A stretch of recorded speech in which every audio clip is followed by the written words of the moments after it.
welcome to episode 15 of the Pyramid Pod. With me today, I am very excited to have the CEO and founder of Idea Market, Mike Elias. So why don't you start by just giving us a little introduction about yourself and your background before you started the company?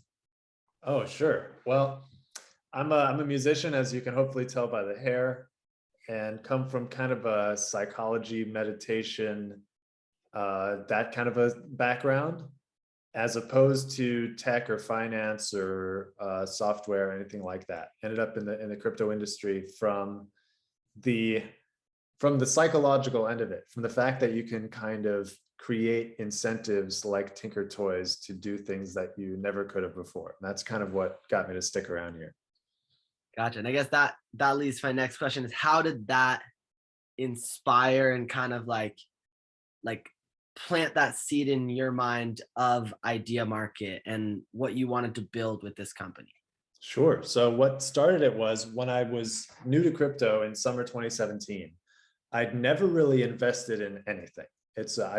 Finances, like at any kind of adult sophisticated level, was just something that I'd never really done, and I wanted to figure it out.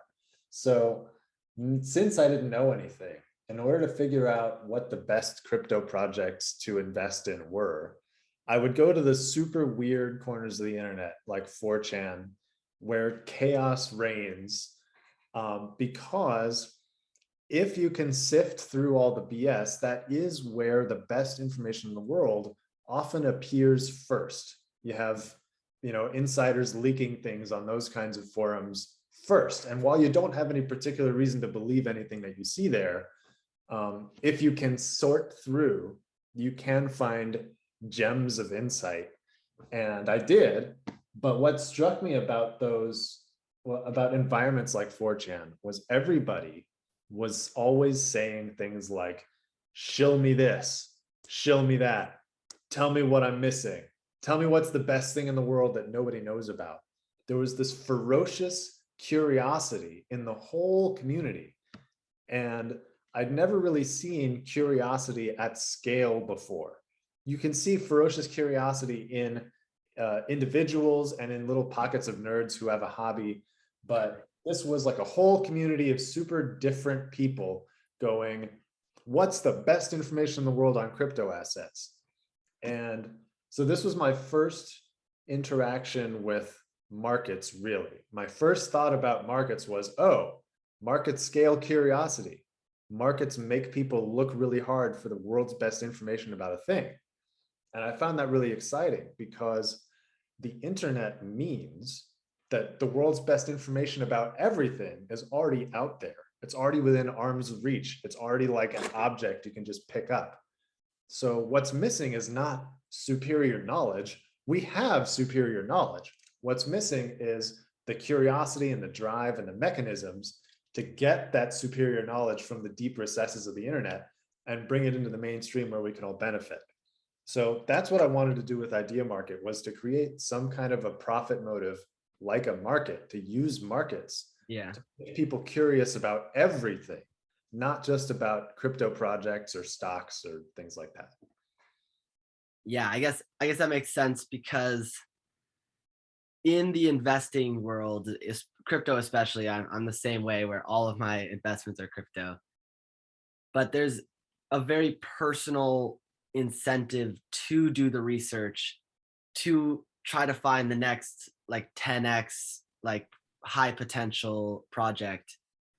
And I guess if we could apply those fundamentals of like curiosity and passion and looking for that information to just information in general outside of investments, if we could apply that same like that technique and that fundamental idea to just kind of like looking for the greatest information available in the age of information, right? We're living in, like, there's a lot of trash to weed through, a lot of things that really don't hold value, but to create some type of marketplace that would incentivize the users to find the most valuable information and rate it, I think would, like, it does have such societal implications if you could really pull something like that off.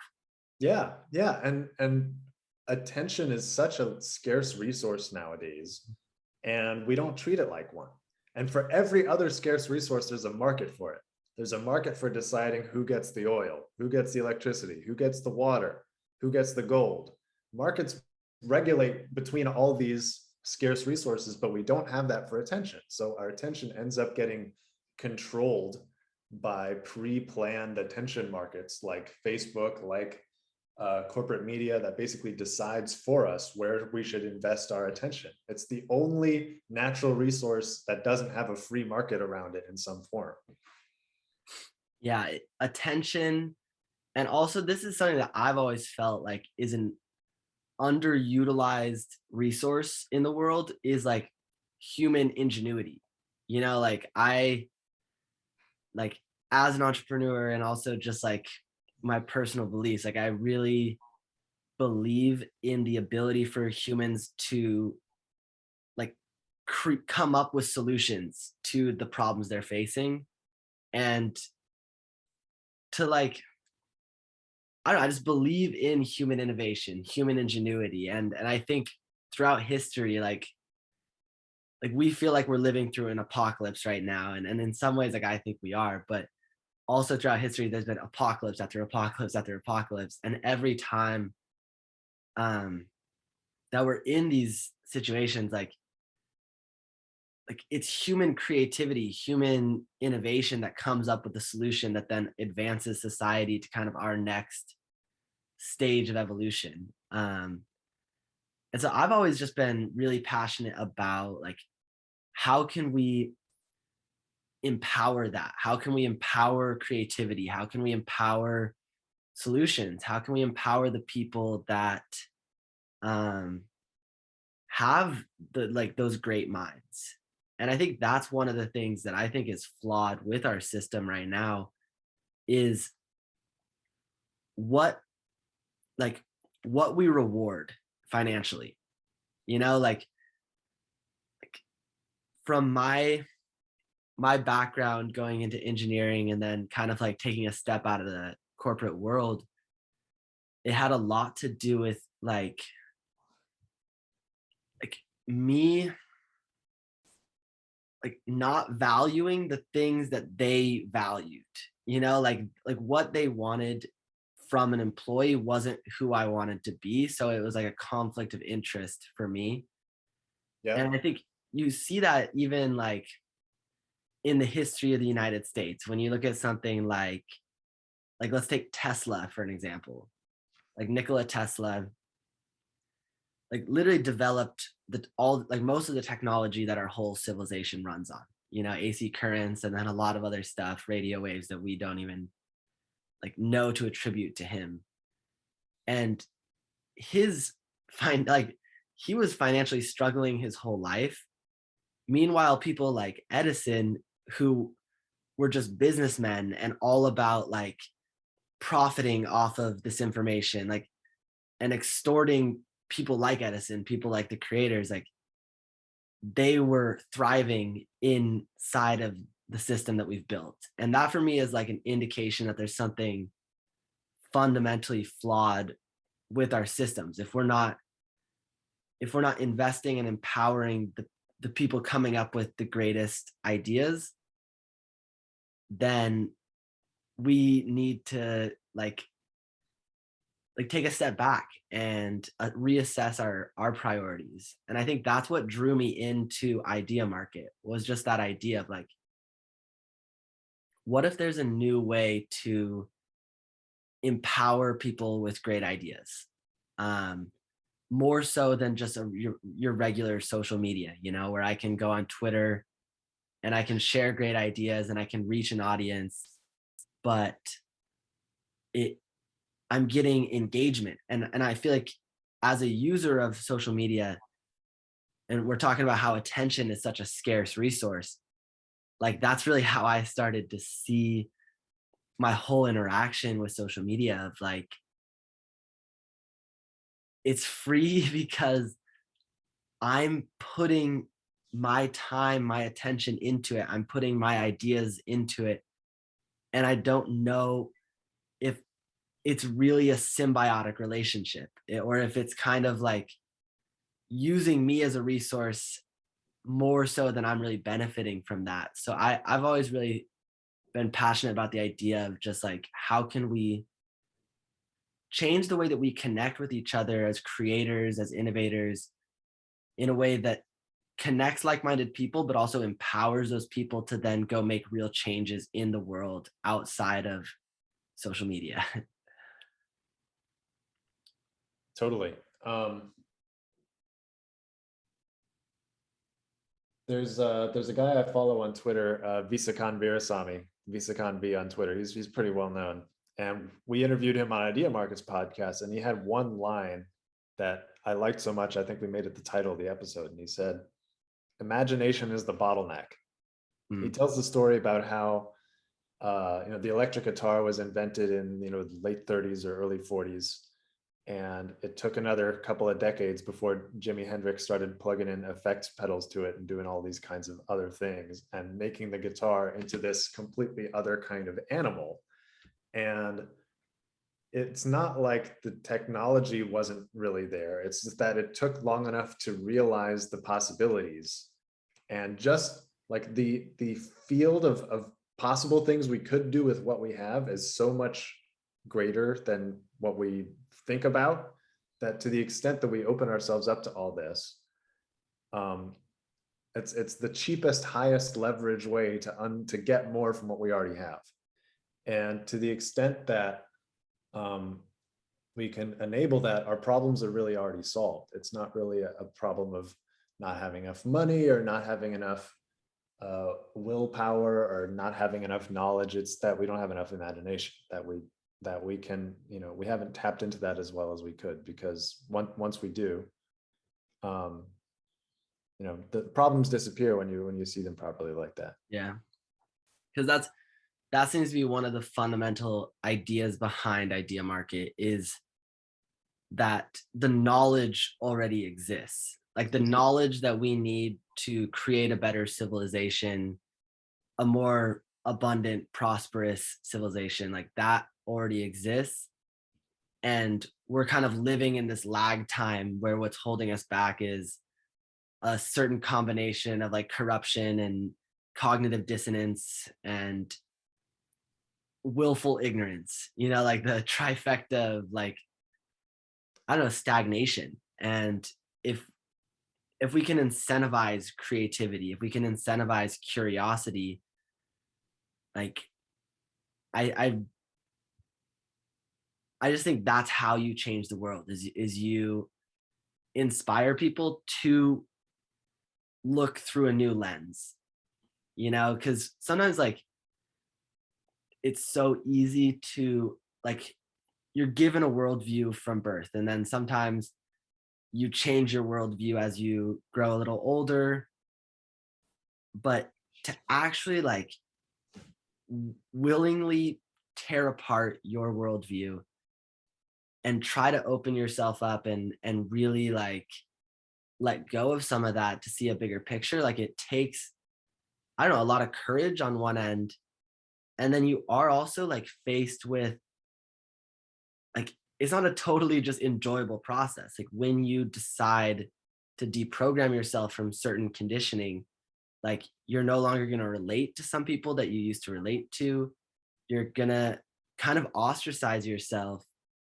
And that's another thing that I really love about like the people that I have come into contact with on my podcast, on Twitter, on Idea Market, of just rebuilding that community of people that are willing to be curious again, are willing to constantly reassess their worldview. And if new information enters their perspective, they're willing to kind of like take a step back um and question it, and question like what they believe. And I think anything that we can do or that you can do as a company to empower people to do that, like I think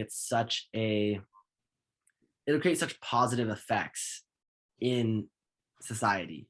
And yeah, why don't you also just tell me a little bit about like your vision for idea market as it is now, and then also like where you see it going, what you want it to accomplish, and how you see it doing that.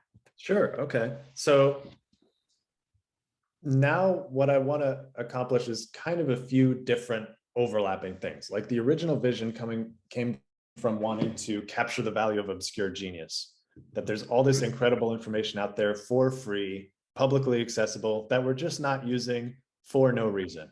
And like task numero uno is to stop that, build infrastructure to retrieve and actually use the world's best information.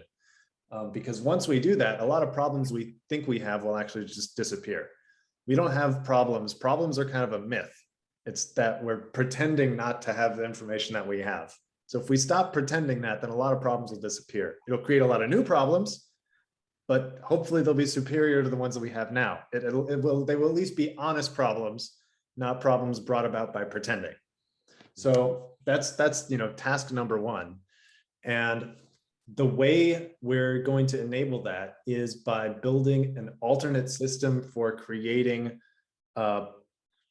public knowledge, shared knowledge. Right now, shared knowledge is basically determined by media corporations and social media corporations and governments and various authorities that decide on a worldview and then coerce everyone through status manipulations, ostracizing people who disagree, elevating people who agree, using status manipulations to enforce a certain worldview.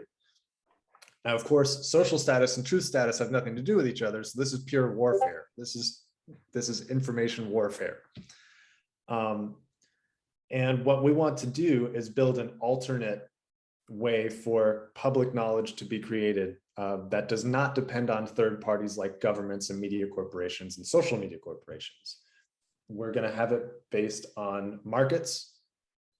We're going to have it based on markets, on decentralized markets that run on Ethereum, on crypto, so that using these kind of public protocols, we can decide altogether what information deserves credibility, what information deserves our attention, what our priorities should be as a culture, and what we value and what we want to do and things like that. So this is basically new narrative building infrastructure for everyone, so that if we think, Hunter Biden's laptop is important, we can get together and say that without waiting for media corporations to catch up a year or two later.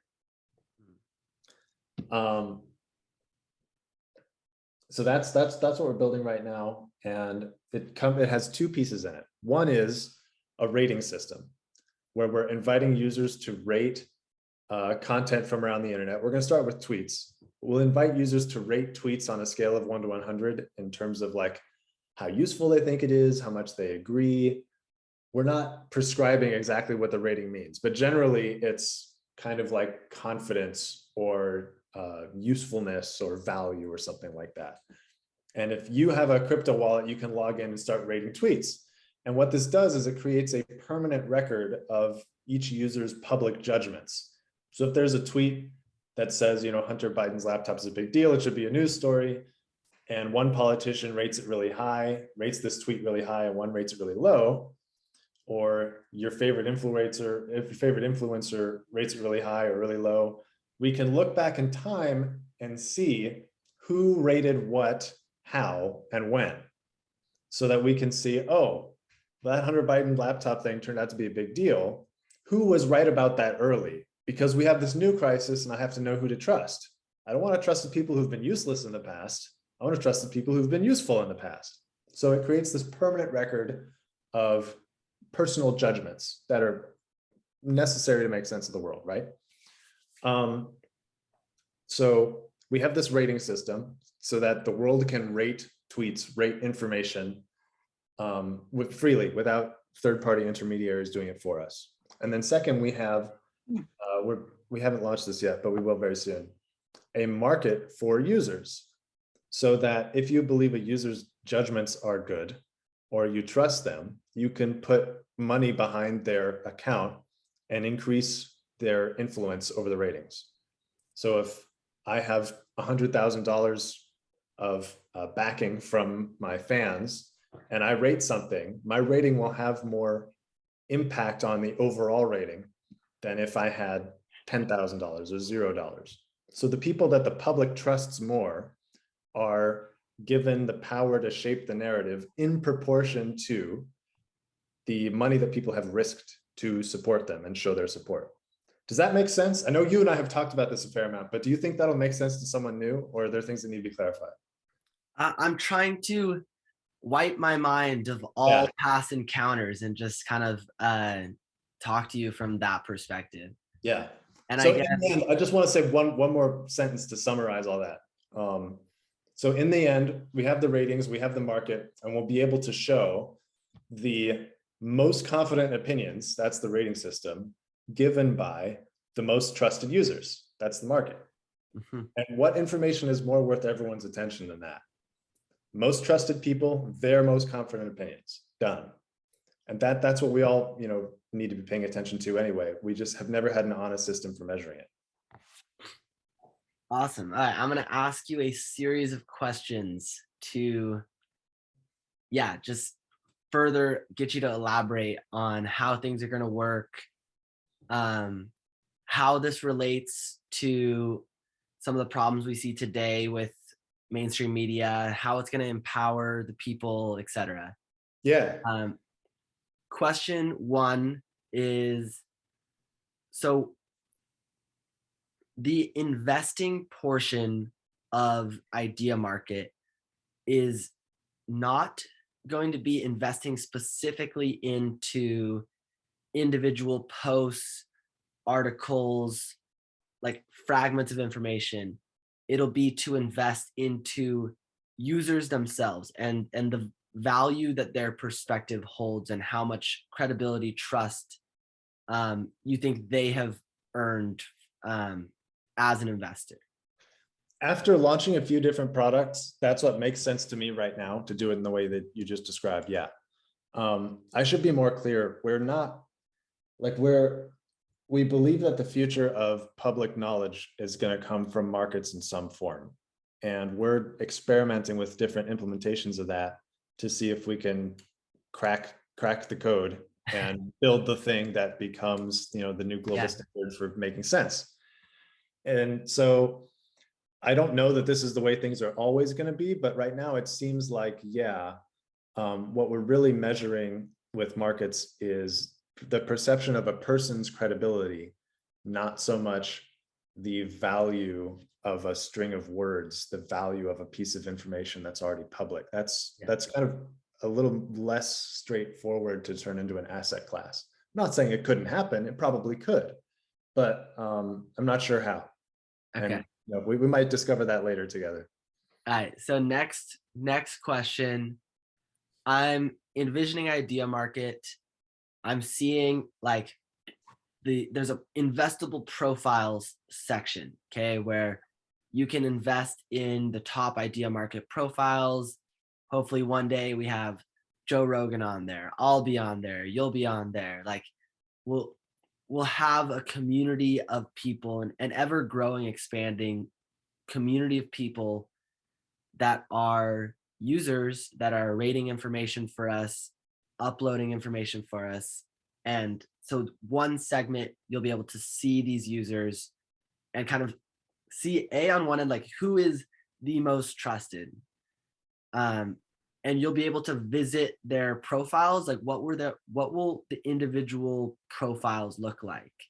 And what information will be held on an Idea Market profile page. Cool. So an idea market profile page is just going to be a bunch of information associated with your wallet.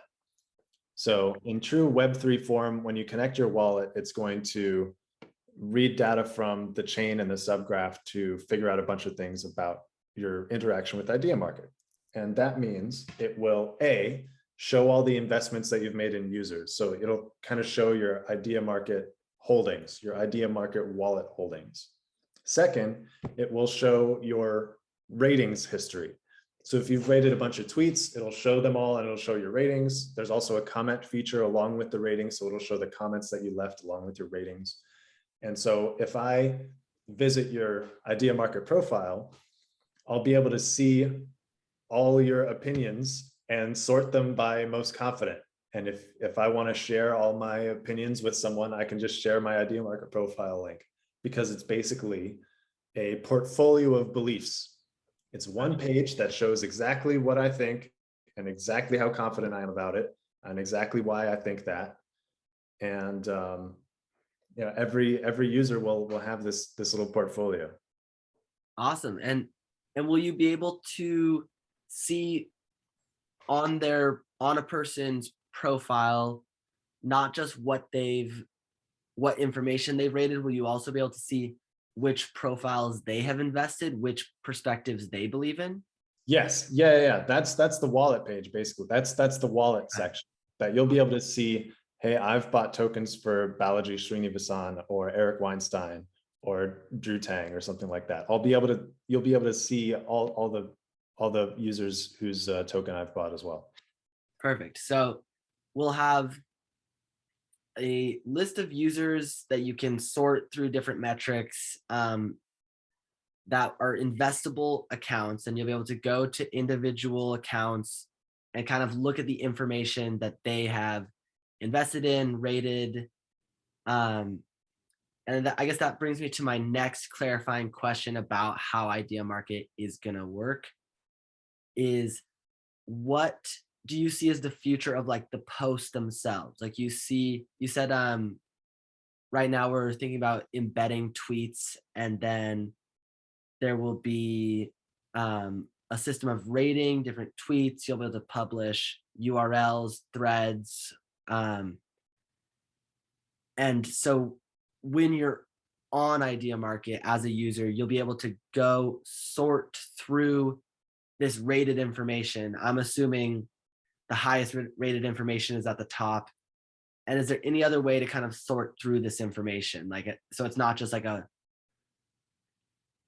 long list of URLs that's arbitrarily rated by the users. Like how will that Yeah. be organized? So one of the reasons I like markets is it creates a lot of metrics that you can use to sort and filter things. So we're just beginning to explore the possibilities. We're going to have categories or tags or subreddits or something like that so that you can filter information by topic.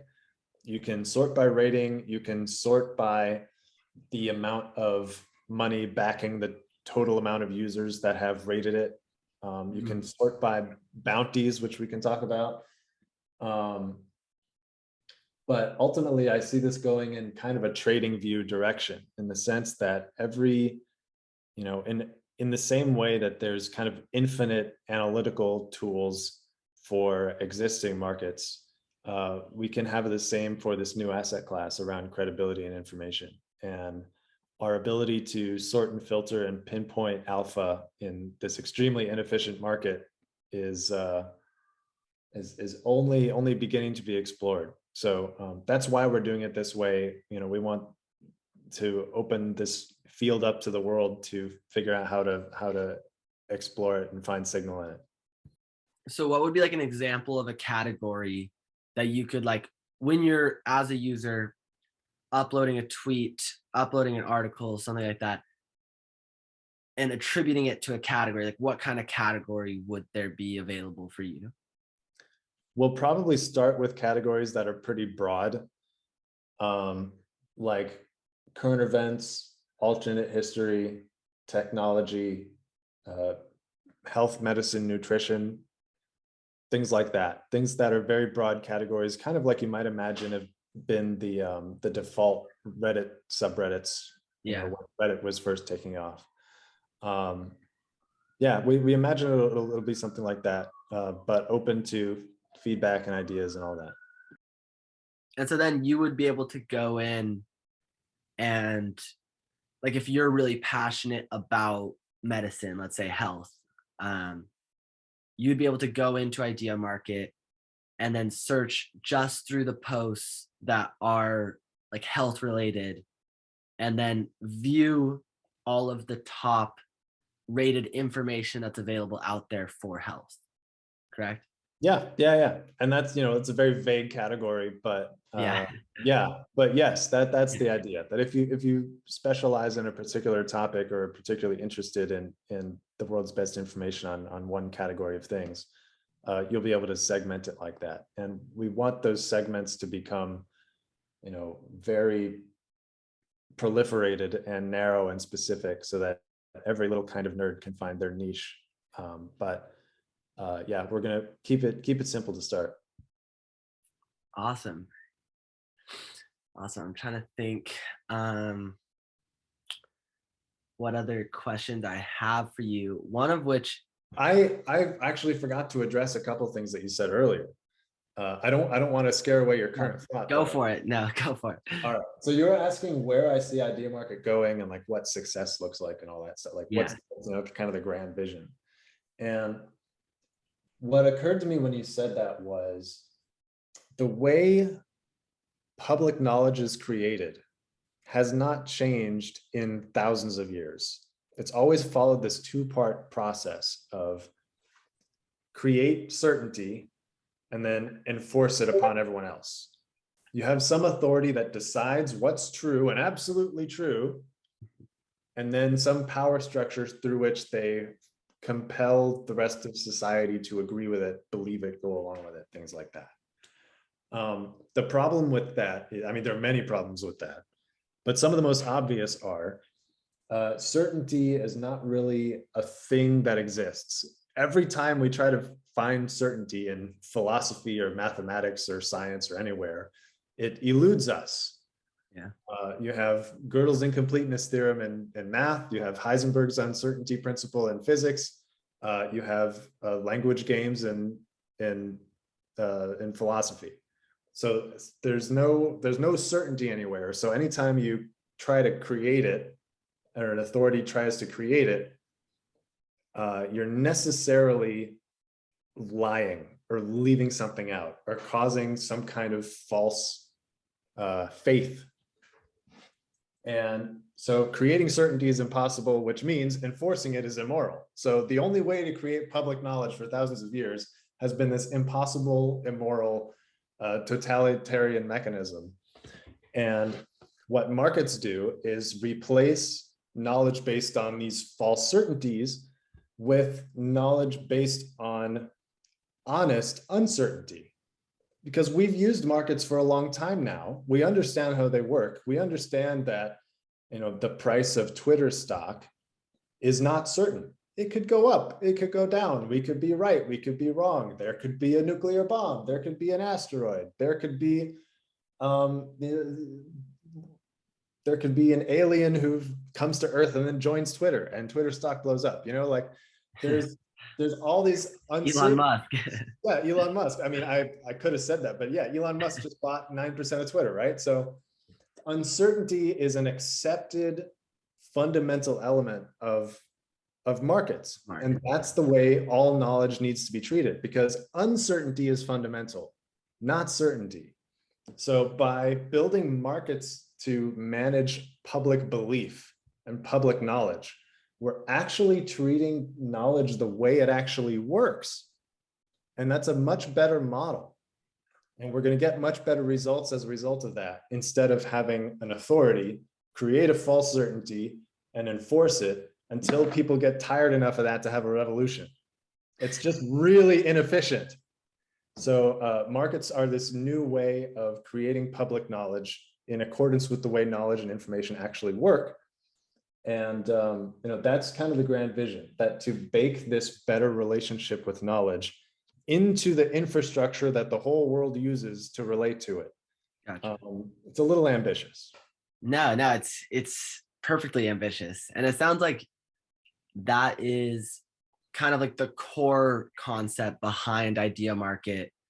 And you as the CEO are kind of like accepting of a certain experimental process of trying to fine tune that and really tap into the dynamics, to market dynamics, and applying that to information and how we can create a better system for gauging our certainty and accepting what we don't understand, which is yeah, we should accept that we don't know things with certainty. And I guess one of the questions that I did have about like where you see things kind of solidifying with Idea Market is right now, I think we've talked about almost using the web as like a treasure hunt of sorts, where we know that there's so much great information, so much great knowledge out there, and we want to use the web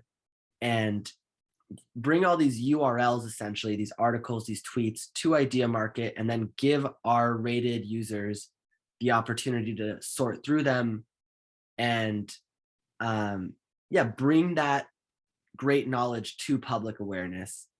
Um, but moving forward into like what you see as the user experience and the posting capabilities, do you see some type of native posting where you as a Idea Market user will be able to post your ideas straight onto Idea Market instead of taking them from elsewhere and then posting that onto the marketplace? Yeah, I absolutely do see that. We want to build a posting capability that's both allows for short form like tweets and long form like articles or blog posts. There are already Web3 protocols out there that are great at this, like Mirror, but I think we do also want to have a native one. And I think the way all listings will look in the future is as NFTs. So we'll basically be curating the world's NFTs while also encouraging people to share NFTs that have some kind of informational content. Because that way, the whole thing can operate on smart contracts and a lot of, if not all of the content can live on chain so that it's not easily censored. Perfect. Yeah, and one thing you mentioned briefly that for me I think ties into like when I think about being able to post on the platform was you mentioned something that you called bounties. Do you mind elaborating on what that is, how Sure. it'll work right now, and maybe some of the functionality that you could see it playing importance moving forward? Sure. So I described the rating system like, let's say you tweet about Hunter Biden's laptop and you want Edward Snowden to express his opinion about it. Does he think this is important? Does he think this is unimportant? Because all the media is saying this is unimportant. Well, let's ask someone who has kind of rebelled against the surveillance world a little Establishment. bit. Yeah, and see what their opinion is, because we're actually interested in what they think. So Edward Snowden is a pretty busy guy. He's pretty in demand. And the way we are going to invite him or encourage him to actually provide a rating to your tweet is by crowdsourcing a bounty. This is something that we're going to launch in the next few months where you can create a bounty for a person to rate a listing. So you can say, I'll put up, $50 if Edward Snowden rates this tweet. And then you can share that link with your friends and they can add to that bounty so that we can crowdsource this huge pile of money that Edward Snowden gets to keep if he rates the thing. And that's how it works, so that we can basically actually get money and influence to the people that we really trust and get their opinions on things that we're really interested in without relying on middlemen. It seems to me like it's very much in alignment with what you said earlier about attention, and how scarce attention is, um, and so the idea that you would crowdsource like money for a specific perspective to acknowledge and to take time out of their day to spend their attention on a post, to rate it, to reply to it. I think that's really innovative. And I see like a lot of utility both in kind of what you're saying in like in a rebellious revolutionary way where we're trying to get like important information that we want to know how much validity it holds into the hands of people that we think probably have insight into this, um, and using that bounty as like a way of incentivizing these people to kind of interact with us and supply their attention. But also I see a lot of potential just as a creator, like if I can go on to Idea Market and I can write up a post and then I can pay for anyone. I can crowdsource a bounty. I can put my own money to place a bounty to get some specific like partner, maybe a business partner that I want to work with to address my idea and kind of rate how much they resonate with it. Like I think like I'm imagining in my mind like okay, let's say I want to pitch an idea to Kanye West and I know he's got billions of dollars and I want him to like potentially bankroll me like buying an island and like setting up a resort community with like eco-friendly and my own garden and an animal sanctuary, whatever. Like I could write this type of idea out and explain how it would work, try to pitch it, like essentially a pitch to Kanye West or to Elon Musk or to whoever I decide I want to work with. If I could use this metric to get to pay for someone's attention, to pay attention to my idea and to try to get them involved with what I'm doing. Would it work like that? Could it work that way as well, I guess? Yeah, I think it could work that way as well, especially given that there's nothing technically stopping people from using that way, which means that it'll inevitably get used that way. I think that's no problem. I think it creates kind of a market for people's judgment skill. If you Yeah. really want Elon Musk's judgment on something, if you really want Kanye West's judgment on something, if you can scare up enough money, then they might actually give it. Nice. And I like the idea. I like one of the fundamental ideas that I think we're working with here is that people's perspective holds value. People's attention holds value. People's judgment holds value. Like I think like it it is a resource. And as someone like on Twitter, for example, like I have X amount of followers, whatever, but all the time I'll get people like sending me tweets like, what do you think about this? Ask me questions about this, like pitching me this, trying to get me to retweet this, trying to get me to look at this. Like, and I have free time. So like sometimes I'll try to help out with this, or I'll try to like I'll watch a video or I'll do whatever. But like at a certain level, none of it is like I'm just paying my attention. I'm just spending time, I'm spending effort just to help people and to connect with people because I care. But what I think is kind of innovative about this system is it's like if you really care about my opinion about this, like put a bounty on it. It could be $5, it could be $10, whatever. Like really show me that you care what I think.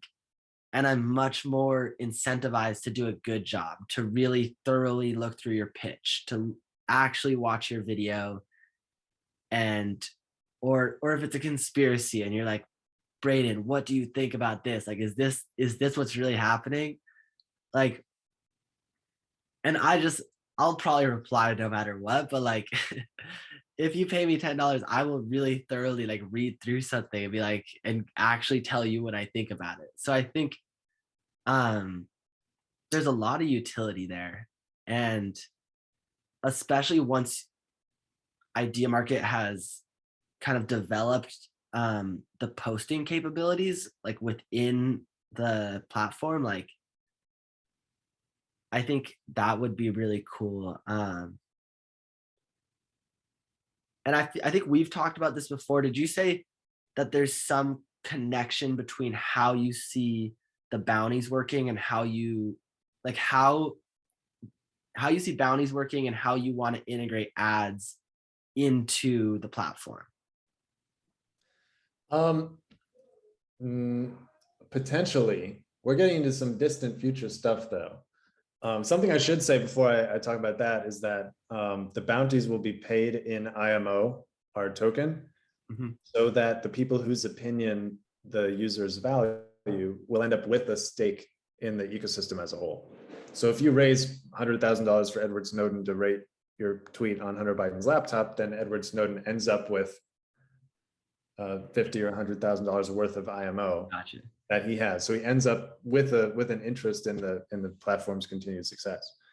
That's a great way to get some brilliant minds and some brilliant people to be holders of the coin and kind of to be a part of the community and invested in it. Awesome. Awesome. Yeah, I'm excited about that. With respect to ads, I mean, we're definitely not going to do anything against users' will.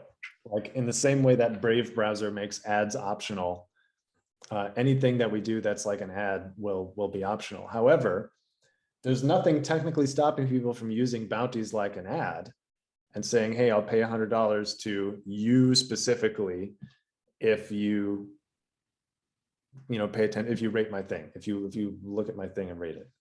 Yeah. So just given that the technical capability is there, I bet people will start using it to advertise, because why not? But I don't think that changes the fundamental dynamics of the rest of the platform. No, yeah.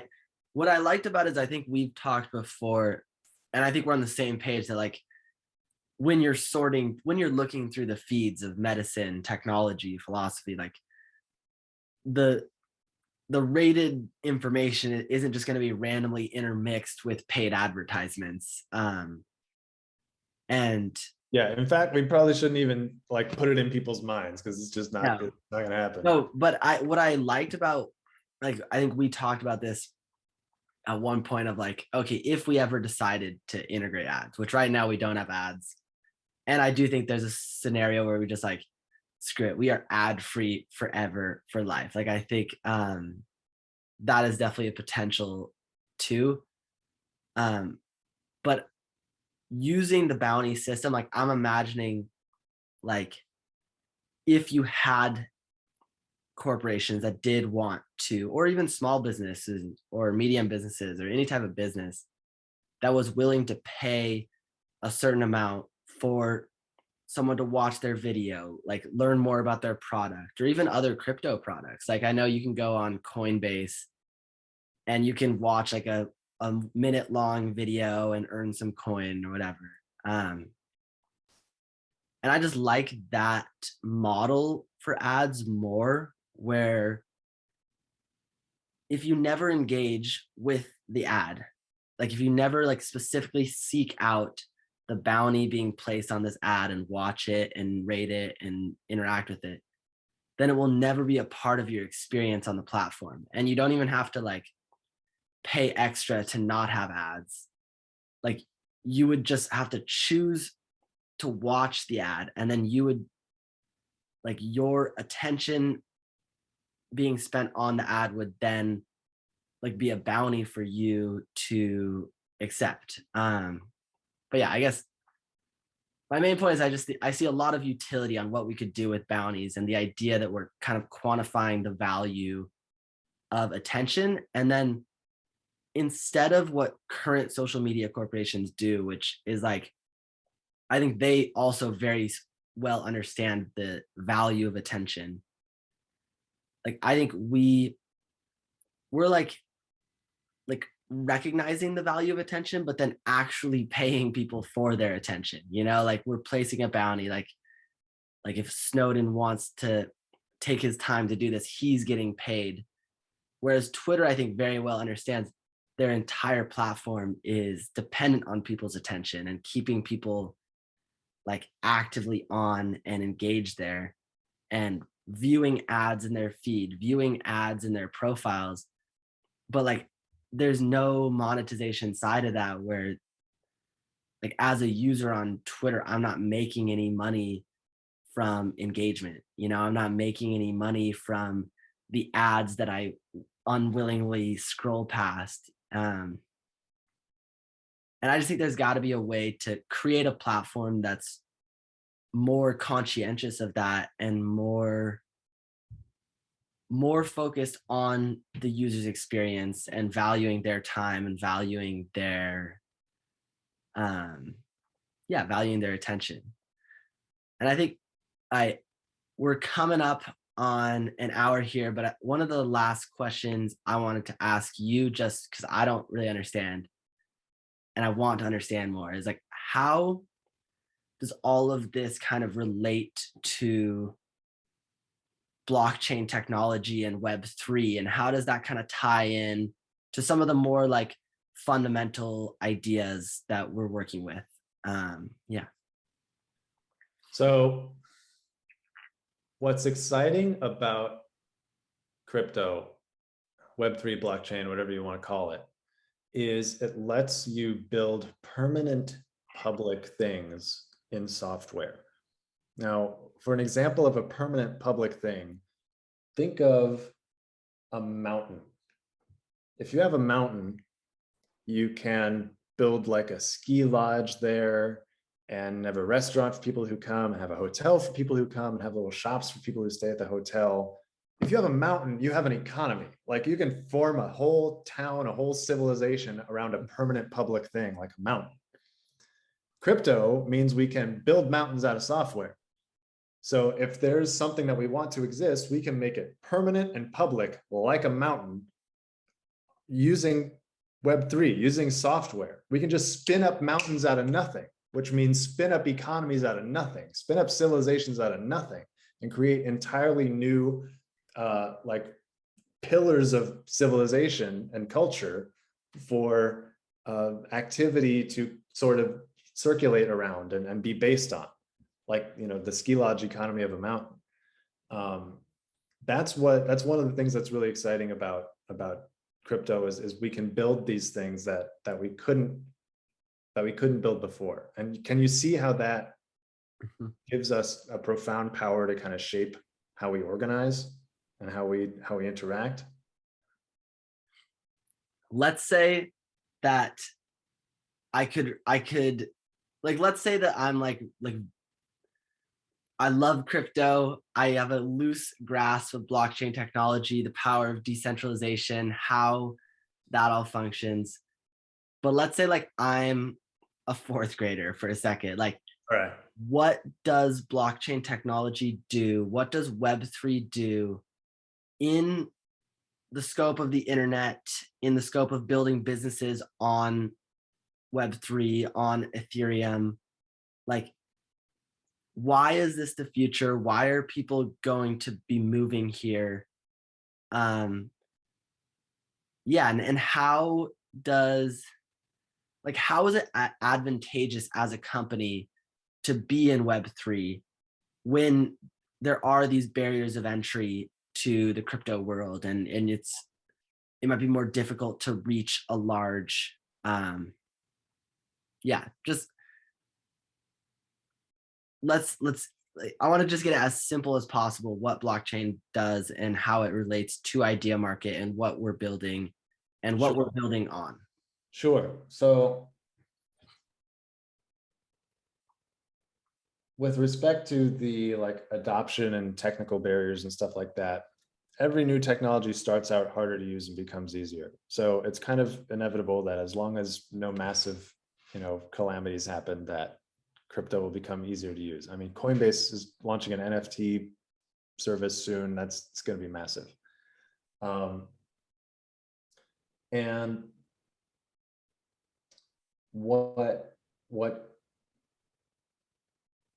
crypto allows us to do is build systems that enable people to keep being selfish, but that selfishness actually benefits everyone. It's the goal is to unite personal interest and collective benefit. Markets can't do this. That was the answer I wanted. I like that answer. That's it. That's it. Because if you're a fourth grader and like Timmy has some French fries and you want them, you could fight him for them and like defeat him and create an enemy who comes back and like fights back against you for your Yeah. whole life. And that's kind of how humanity has settled problems before. But now, if Timmy can benefit from selling you a French fry, and you can benefit from taking the French fry that he sold you, then you have a harmonious relationship that gets better over time instead of worse. Hmm. And that's what Idea Market is designed to do, to let people be profit seeking and selfish. And what they do in order to get their money is discover the world's best information, which benefits everyone. Gotcha. Because that kind of ties us back to the very start of where you're saying like people are intensely curious, intensely passionate, intensely willing to research when it comes to their own financial gain. When it Yes. comes to um, turning $1,000 into $100,000, like people will watch YouTube videos, they will read articles, they will read white pages, they'll do whatever. But when it comes to like researching the unknown medical patents of what of things we could be developing and suppressed technologies and historical inaccuracies that we were taught in school, like when it comes to these things, the like we want to align that incentive system to get people fascinated, passionate about researching these things. Because as you said, like if in a selfish way it is financially beneficial to understand these things, seek out this information, then that will on a collective level like raise the awareness of humanity, and that is the like collective goal, the mutual beneficial thing. Yep, 100%. Yep, 100%. We want to change the game from a competition to be high status, which tends to involve kissing the ass of whatever authority wants you to do, to a competition to be trustworthy. Gotcha. Trustworthiness means honesty and correctness. These are things that our knowledge making authorities tend to lack in both cases. And transparency, which is another aspect of blockchain, if I'm not correct. Like your activity is literally like it's like written into the blockchain, like it's very transparent. Yeah, but even more than transparency, um the like the willingness to acknowledge potentially controversial or upsetting things um is what really separates trustworthy people Yeah, from everyone else. That really, like, without courage, it doesn't matter how smart you are, because no amount of intelligence can overcome a preference to be deluded, a preference to not look at the thing that's right there, a preference totally. to not tell people what they ought to know. So courage is kind of the basic, foundation of it. And if we can encourage people by Right. offering them the ability to make money, then I think we may have tilted the scales in the favor of Totally. integrity in that way. Because the courage to confront people with the unpopular yet true like opinion, I guess, Yeah, is is yeah, a metric of trustworthiness, because yes, the speaking the popular opinion like is a measure of how much you want to be liked, and it's not really a yes, metric of how trustworthy you are yeah, precisely. in That the to bigger tell picture. to tell the truth, and to use market terms, to tell the truth involves taking a social risk. Idea Market aims to de-risk the social risk with financial reward. Mm, yeah, I mean that's massive. um and I guess while we're here, my last question would be, okay, so we want to be a part of like confronting uncomfortable truths, right? Like that's part of what we're building here, is addressing information that people don't want to look at, and things that we want to bring to light, and trying to make that experience more enjoyable for the person speaking, the people that are genuinely trying to learn. Um, what is like what is stopping censorship from being a problem with Idea Market? If we do have, if I Hunter Biden's laptop comes up and it's one of our top posts, it's highly rated. Our trusted users say this matters. We want the Idea Market users to look at this. Are we protected in some way from governments being like, no, you can't look at that, and shutting down things from that's from that end of things? All the important information will be on chain. Maybe not immediately because we're using tweets for a lot of the curation, but once we're more plugged into NFTs and native posting, like really all the necessary information will be on chain. So if things get suppressed in one country, someone can spin up an alternate front end in another country. It's really designed to survive authoritarian suppression in that way.